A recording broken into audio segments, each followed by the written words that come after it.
Après cette petite pause, nous accueillons 4 nouveaux intervenants. Le premier il est juriste, il est admirateur inconditionnel de Jean-Marie Le Pen. C'est un turbulent militant estudiantin pour le plus grand des plaisirs de l'extrême gauche Lorraine. Il est délégué régional du Parti de la France pour la Lorraine et aussi membre du bureau politique du Parti de la France. Merci d'accueillir Pierre-Nicolas Nus.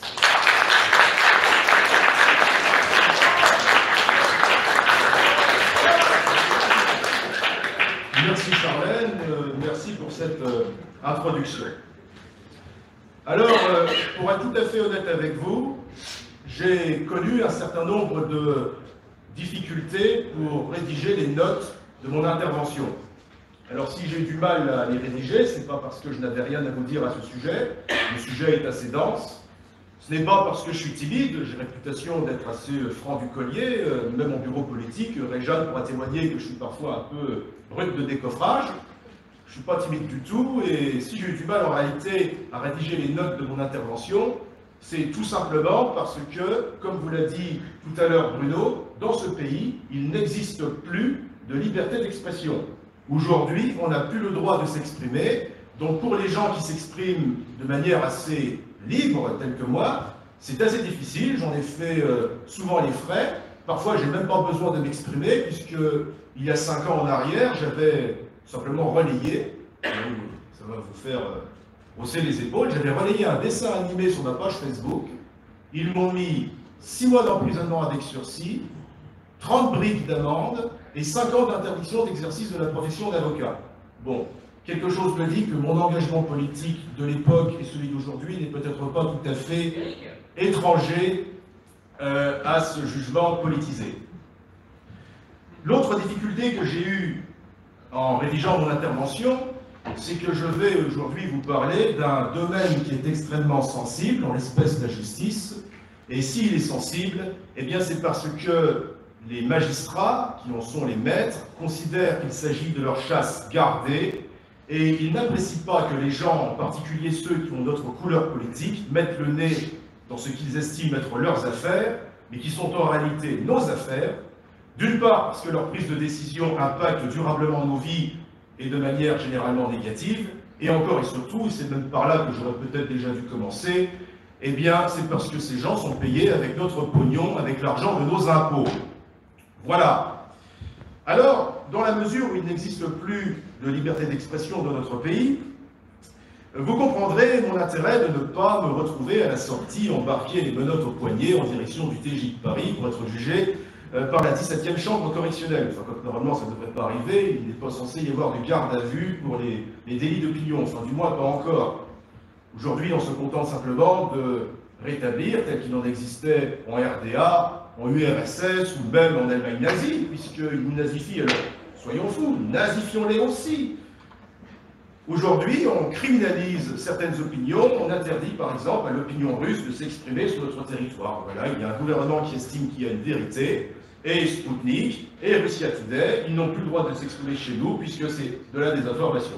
C'est exactement ce qu'a fait la Pravda, c'est ce qu'ont fait les services de la Stasi, ou encore de la Gestapo en Allemagne nazie. Moi aussi, je peux nazifier ces gens. Petite parenthèse, je tiens à préciser que si quelqu'un essayait de me nazifier, alors, il y a déjà un individu qui a essayé de le faire récemment. Il avait écrit que j'étais un néo-nazi et un antisémite notoire. Je lui ai fait un procès. Et comme quoi il y a encore des magistrats honnêtes dans ce pays, il a été condamné le 11 janvier dernier à me verser la somme de 8 briques. Donc ne me cherchez pas entre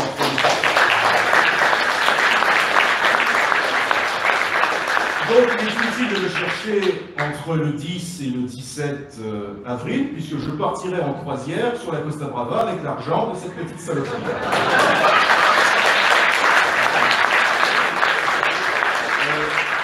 Ce n'est peut-être pas à moi de le faire, mais je trouve que c'est important. Ce n'est pas le discours qui a été le plus applaudi, parce que c'était sans doute le plus technique, le plus académique, mais une des interventions que j'ai trouvée la plus importante aujourd'hui était celle de mon camarade du Nord, Maxime Leroy, sur l'économie. Si je devais vous résumer ce que j'en ai compris en une ligne, c'est que pour être de droite nationale, et c'est important de le dire, Encore faut-il déjà être de droite. Et je ne parle même pas de toutes les conneries que l'on peut entendre dans nos milieux. Alors, je ne parle pas, bien sûr, au Parti de la France, et bien sûr, je ne parle pas de ce qui est dit aujourd'hui au Front National, qui ne s'appelle d'ailleurs plus comme ça, puisqu'ils ont tout renié. Ils ont renié le fondateur, ils ont renié le programme, ils ont renié la flamme, ils ont renié absolument tout. Même sur l'immigration, ils se mélanchonisent de plus en plus. C'est-à-dire aujourd'hui, la seule chose qui différencie le Rassemblement national du parti de M. Mélenchon, c'est la question de l'immigration. Or, nous sommes successivement passés d'un Front national qui préconisait un retour au bled des immigrés, à un Front national qui, dans les années 2000, préconisait une immigration zéro, à un Front national qui ne préconise plus aujourd'hui qu'une immigration divisée par 20. Ce qui signifie, et j'espère que ça n'arrivera pas, que si cette ignoble et stupide bonne femme qui préside le parti actuellement devenait présidente de la République dans les prochaines semaines, et quand bien même elle accepterait d'appliquer son programme, eh bien nous aurons à la fin de son mandat, à la fin de son quinquennat, nous aurons 100 000 immigrés en plus dans notre pays, alors que nous ne pouvons plus en accueillir. 100 000 immigrés en plus, cela fait à peu près l'équivalent de la population, chaque année, qui rentrerait chez nous, la population de la ville de Cavaillon. Cavaillon du Sud, Cavaillon, c'est melon. Et c'est fruits à coque. Bon, trêve de digression, nous allons maintenant rentrer dans le vif du sujet. Initialement, Thomas m'avait demandé d'intervenir sur la question de la légitime défense et de la sécurité. C'était sans doute, probablement, pour faire écho au projet d'Éric Zemmour de singer la justice suisse en la matière et en instaurant dans notre endossement juridique le droit à la défense excusable. Alors, à titre personnel, je ne suis pas très partisan de cette conception. À titre personnel, je suis plutôt partisan d'une loi de type états-unienne, nommée, je vais la traduire en français parce que j'ai un accent anglais épouvantable, c'est la loi « Défendez votre territoire », telle qu'elle existe aux États-Unis, notamment en Floride, au Texas, au Nouveau-Mexique, au Tennessee, par exemple. Une loi que les gauchistes américains surnomment, ainsi que les militants la loi Shoot First. Ça, je pense que ça vous parle un peu plus. Voilà, alors ce n'est pas ce que propose Éric Zemmour, mais le concept qui est présenté par Éric Zemmour est un bon projet. C'est en tout cas le meilleur projet qui nous est proposé parmi tous les candidats, et en tant que tel, en tant qu'homme de droite, en tant qu'homme pragmatique, eh bien, il conviendra de le soutenir. La sécurité et la justice, ce sont généralement des sujets qui nous intéressent, car ils sont le reflet des préoccupations de la société et de ses valeurs. Or, aujourd'hui, dans notre société, tout se passe comme si la société ne trouvait pas des raisons suffisantes de les défendre. Plutôt que de me cantonner dans le seul cadre de la sécurité et de la légitime défense, j'ai estimé qu'il fallait que je vous parle de la justice au sens large, laquelle est devenue, en tout cas en France, un outil au service d'un pouvoir décadent, totalement gangréné par les classiques du syndicat de la magistrature, que je connais bien, puisque j'y étais souvent confronté. Mais qu'est-ce qu'une justice au service des Français? Vous savez, je pense que l'on peut, et même que l'on doit, se passer, se dispenser d'un grand discours ou d'une définition trop académique ou universitaire. Une justice au service des Français, c'est une justice qui neutralise les criminels en les mettant hors d'état de nuire. Une justice au service des Français, c'est une justice qui n'envoie pas les citoyens, les bons pères de famille en prison, dès lors qu'ils sont amenés à se défendre contre des meutes de fin de race qui ont échappé à la diligence des forces de l'ordre ou des magistrats. Une justice au service des Français, c'est une justice qui n'envoie pas en prison un paysan, un commerçant, qui tire sur un braqueur ou un cambrioleur, fût-il qui l'aurait tiré dans le dos. Et d'ailleurs, qu'est-ce qu'on a à foutre? Non mais c'est vraiment un truc que je n'ai jamais compris. C'est hallucinant. Je ne sais pas si vous avez suivi cette affaire. Vous savez, généralement, quand je parle comme ça, et ça va sans doute arriver sous les commentaires, si ce n'est pas déjà le cas, si on n'a pas modéré comme on devrait le faire, eh bien, on me dit, mais vous vous rendez compte, monsieur Luc, de ce que vous dites, nous aurions les mêmes dérives que la société américaine. Et moi, je dis, mais oui, exactement. On aura les mêmes dérives que la société américaine, qui sont bien meilleures que les dérives que nous avons dans la société française. petite statistique toute simple. On essaye de vous faire croire que s'il y avait par exemple des armes en libre circulation comme aux États-Unis, eh bien la France serait comme le Far West. Eh bien oui, c'est vrai. Mais la plupart des individus ont peut-être même vous-même, en raison du cinéma, en raison de ce qu'on nous a inculqué dans l'inéducation nationale, on essaie de vous faire croire que le Far West est quelque chose de violent. Alors pour prendre une référence que tout le monde connaît, le Far West, ce n'est pas le bon, la brute et le truand. Et d'ailleurs, rappelons que ce film, dans lequel joue Clint Eastwood, se déroule lors des guerres de sécession. Et que lorsqu'il y a une guerre, par définition, on se tire dessus. Le Far West, c'est la petite maison dans la prairie. La criminalité était tellement faible, les meurtres par arme à feu étaient tellement rares, qu'aujourd'hui, on continue encore à faire des films sur la fusillade de Tombstone qui s'est déroulée il y a plus de 200 ans.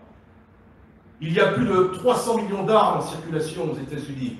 On nous dit qu'il y a 30 000 morts par an. Alors, certes, c'est pas pour jouer le tocard de relativiste, c'est toujours un de trop, mais 30 000 morts dans une population de 300 millions d'habitants, c'est 0,3%. Ce n'est rien du tout, c'est un point de détail, il faut le dire.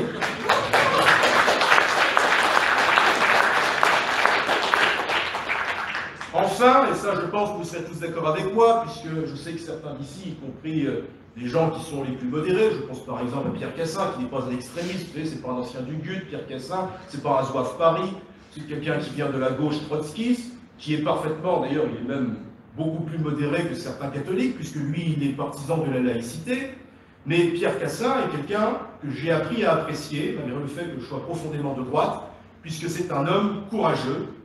Et je me souviens même d'ailleurs, c'était au cours d'une journée des BBR qui était organisée par notre ami Roland Hény, qui est ici.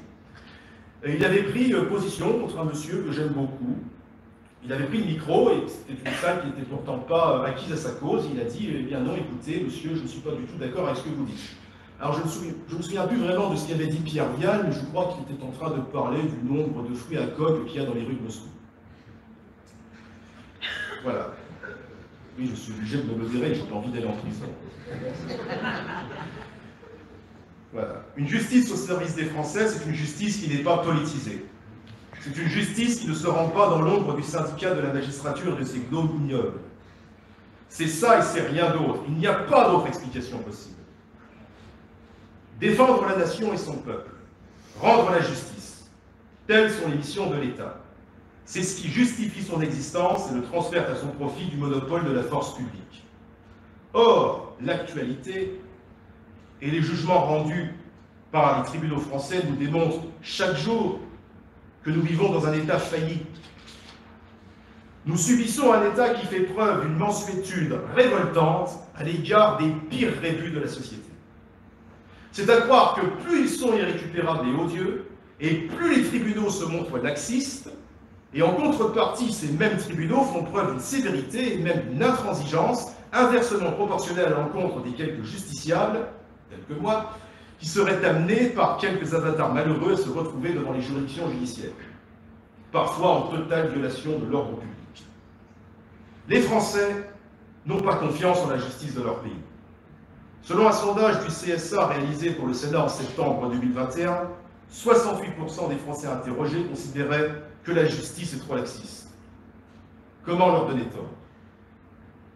Il faut que vous sachiez que lorsque vous allez au tribunal, que ce soit en tant que prévenu, c'est-à-dire en tant qu'accusé d'une infraction, ou en tant que victime, c'est-à-dire en tant que partie civile, eh bien vous avez à peu près une chance sur 3 de tomber sur un magistrat membre du syndicat de la magistrature. Et ce n'est pas rien. Il revendique 30% du corps magistral. Alors si vous prenez votre téléphone tout de suite et que vous allez sur Google, ça ne va pas marcher, il n'y a pas de réseau ici. On est dans une véritable carte. La première source vous indiquera que le syndicat de la magistrature est défini comme un syndicat professionnel de magistrats français fondé le 8 juin 1968, inspiré des idéaux de mai 68 et du marxisme. Ben voyons, tout un programme et on se demande qu'est-ce qui ne va pas dans ce pays. Ces gens-là rendent la justice. Si jamais un jour vous sortez d'une soirée en ayant un petit peu forcé, disons, sur le vin rouge, en étant un petit peu en état de surchauffe, et que vous êtes contrôlé par une patrouille de police, vous serez envoyé au tribunal. Et parfois, vous pourrez finir en prison. Vous savez, on a un ami qui intervient souvent dans nos conférences, il n'est pas là aujourd'hui, c'est Olivier Piacentini. Olivier Piacentini s'est retrouvé en prison, pas avec un bracelet électronique, pas avec un aménagement de peine, non, il a été en tôle. Qu'avait fait Olivier Piacentini? Avait-il tagué une croix hindoue dans un cimetière? Avait-il saccagé une librairie gauchiste? Non, il avait simplement commis un excès de vitesse au volant de sa belle voiture. Mais peut-être que le fait qu'il ait écrit un livre nommé OPA sur l'Élysée, un système Macron, n'était peut-être pas étranger à son jugement.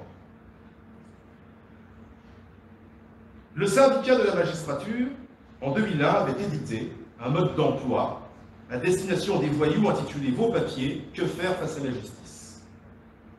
La couverture de cet ouvrage représentait une tête de porc grimaçante coiffée d'un képi de flic, traduisant ainsi toute la considération qu'ils ont à l'égard des forces de l'ordre qu'ils sont censés protéger. Le syndicat de la magistrature s'enorgueillit pareillement d'un texte intitulé « La harangue de Godot à l'intention des magistrats débutants », des étudiants en droit qui vont intégrer le monde de la magistrature. J'en ai connu. On n'était pas spécialement amis. S'adressant à ces jeunes magistrats, la harangue du sieur Godot débute ainsi. On vous a doté d'un pouvoir médiocre, celui de mettre en prison. On ne vous le donne que parce qu'il est inoffensif. Évitez d'abuser de ce pouvoir. Ne croyez pas que vous allez, nouveau Saint-Georges, vaincre l'hydre de la délinquance par une répression impitoyable. Si la répression était efficace, il y a longtemps qu'elle aurait réussi. Qu'on le veuille ou non, vous êtes des assistantes sociales. Soyez partiaux. Ayez un préjugé favorable pour la femme contre le mari, pour l'enfant contre le père, pour le débiteur contre le créancier, pour l'ouvrier contre le patron, pour l'écrasé contre la compagnie d'assurance de l'écraseur, pour le malade contre la sécurité sociale, pour le voleur contre la police, pour le plaideur contre la justice. Et quand vous voyez ce qui irrigue, ce qu'on inocule plutôt dans les têtes de nos jeunes magistrats, eh bien vous comprenez ainsi tout ce qui ne tourne pas rond avec la sécurité. Vous comprenez ainsi que si vous avez par exemple votre mère qui se fait arracher par un petit branleur en scooter qui lui tire son sac à main et qui va traîner votre mère sur plusieurs mètres, eh bien vous comprenez que parfois ce type qui a fait ça va ressortir immédiatement libre des tribunaux. Parce que dans la tête des magistrats de gauche, eh bien le délinquant est une victime de la société. C'est le pur délire de rousseauiste. C'est l'homme qui naît naturellement bon et la société qui le corrompt. Ce qui est bien évidemment totalement faux. Michel Audiard disait « La justice, c'est comme la Sainte Vierge. Si on ne la voit pas de temps en temps, le doute s'installe. » Alors je vous le dis clairement, le doute s'est installé dans mon esprit. Je n'ai pas confiance en la justice de mon pays. Malgré la présence de nombreux magistrats honnêtes, la magistrature demeure globalement corrompue aux ordres et profondément pervertie par des idéologies néfastes. Au quotidien, la grande majorité des délinquants échappent à toute peine et les rares sanctions prononcées sont trop faibles. Le ramollissement de la législation pénale depuis 50 ans est évident. Dans le droit pénal français, l'échelle des peines s'est considérablement raccourcie. Les hautes sanctions ont quasiment disparu. C'est le cas de la peine de mort et de la réclusion criminelle à perpétuité qui a été supprimée de fait avec l'abolition de la peine capitale en 1981. On voit aujourd'hui les meurtriers sortir de prison au bout de 2 ou 3 ans, maximum 5. C'est le résultat de la guerre menée aux longues peines, les peines dissuasives par les associations d'extrême gauche. Il y a un cas très emblématique pour illustrer mon propos. Vous en avez tous déjà entendu parler, à moins que vous habitiez dans une grotte. C'est le fameux Jawad Ben Daoud. Alors, on en a beaucoup rigolé de ce fameux Jawad Ben Daoud. On en a fait des mèmes, on en a fait des vidéos humoristiques. Mais on a surtout oublié que ce fameux Jawad Ben Daoud n'est pas rigolo du tout. Jawad Ben Daoud a été condamné en 2008 pour homicide involontaire. On ne sait pas par quel cheminement intellectuel les magistrats sont arrivés à cette conclusion, puisqu'il avait quand même massacré un jeune homme à coups de hachoir sur fond de vol de téléphone portable. Mais bon, il l'a tué sans faire exprès à coups de hachoir. Il ne faudrait pas être trop sévère avec lui. Il n'a pris que 8 ans d'emprisonnement. Alors, comme je viens de vous le dire, il a été condamné en 2008. Normalement, il aurait dû sortir en 2016. Eh bien non, il est ressorti dès 2013. Et entre 2013 et 2014, il a été condamné plus de 13 fois par la justice. Notamment pour trafic de stupéfiants, notamment pour violence conjugale. et il est devenu un caïd dans son quartier, il a fait l'objet de plus de 30 mains courantes de la part des commerçants qu'il terrorisait. Et point d'orgue de l'ignominie, après les attentats du Bataclan qui ont endeuillé la France, après ces tueries absolument ignobles, il a hébergé chez lui des terroristes. Et lorsque la police lui a demandé pourquoi est-ce qu'il les avait hébergés, il a dit, écoutez, je ne savais pas que c'était des terroristes. Exactement comme il avait tué le jeune homme 8 ans plus tôt, à coups de hachoir, en disant, je n'ai pas fait exprès. Les juges l'ont cru, ils l'ont remis en liberté. Et l'année dernière, je l'ai encore vu à la télévision, il était jugé, encore une fois, pour une affaire de violence conjugale. Alors pardonnez-moi de ne pas mâcher mes mots, mais la question me semble évidente. Pourquoi est-ce qu'on s'emmerde avec des cas pareils? À défaut de le placer sur une chaise électrique sur laquelle il aurait toute sa place, on pourrait peut-être envisager...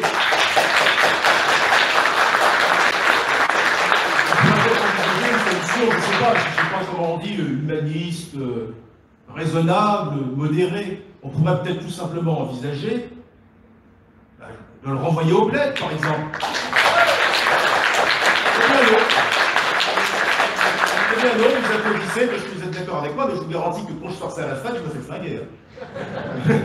Oui, parce que dans l'esprit des gens de gauche, nous devons absolument cohabiter avec ces gens, même s'ils ne veulent pas cohabiter avec nous. Nous devons absolument les considérer comme Français, même s'ils ne se considèrent pas comme Français. En l'espèce, ils se considèrent comme les sujets du califat de la République islamique. Eh bien non, nous devons les considérer comme Français, nous sommes obligés de les accepter chez nous, nous sommes obligés de les tolérer, nous sommes obligés de les entretenir, on n'a absolument pas le choix.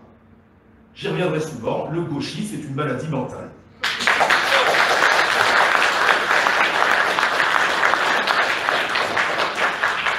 Tout ceci est le résultat de la politique d'individualisation des sanctions pénales appliquées par les magistrats qui permet de tenir compte du contexte social du crime, des progrès effectués par les délinquants pour moduler le temps de la peine.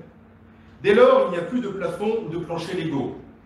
Tout cela a des conséquences car en affaiblissant le caractère dissuasif du système judiciaire, nous encourageons la délinquance, la violence et le crime. Il faut voir les choses en face. D'abord, les juges subissent la multiplication des textes de loi, des actes réglementaires, des normes européennes et des traités internationaux. Cette inflation normative correspond à la complexification de la vie et ralentit considérablement l'activité judiciaire. Ensuite, débordés de travail et privés de moyens indispensables, les juges ne sont plus en mesure de remplir leur mission fondamentale, protéger les citoyens. Ils ne sanctionnent plus assez vite, plus assez fort. Il en résulte que le sentiment d'impunité se répand chez les criminels, lequel les invite à des transgressions de plus en plus graves. Enfin, les magistrats savent que les capacités pénitentiaires sont saturées. Dès lors, pourquoi condamner à des peines privatives de liberté dont on sait qu'elles ne seront jamais exécutées, faute de place?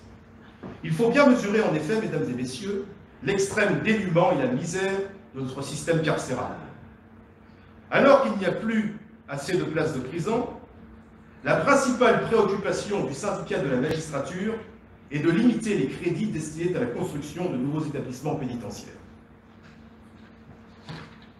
Et c'est sans oublier l'ordonnance de 1945 relative à l'enfance délinquante, laquelle divise ipso facto par 2 la peine encourue par un criminel ou un délinquant. Il faudra bien que nous arrêtions ce délire un jour.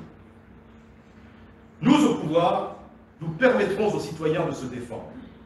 Nous rétablirons la peine de mort. Nous mettrons en place les peines minimums du plancher. Nous serons impitoyables envers les délinquants et les criminels. Nous tendrons vers l'état légal au lieu de l'état de droit qui est la dictature des juges et en France la dictature des juges rouges. Nous supprimerons la justice des mineurs, exploitée par les grands frères des cités qui ne savent que trop bien que les petits de la dernière portée ne risquent rien face à la police et la justice. Nous rétablirons le crime de forfaiture qui punira les magistrats qui violeront la loi. Il est temps de rétablir la loi et l'ordre, pour paraphraser Donald Trump. Nous le ferons, car c'est notre devoir de politique. Nous considérons la société, nous, hommes de droite nationale, comme un corps organique sur le modèle du corps humain.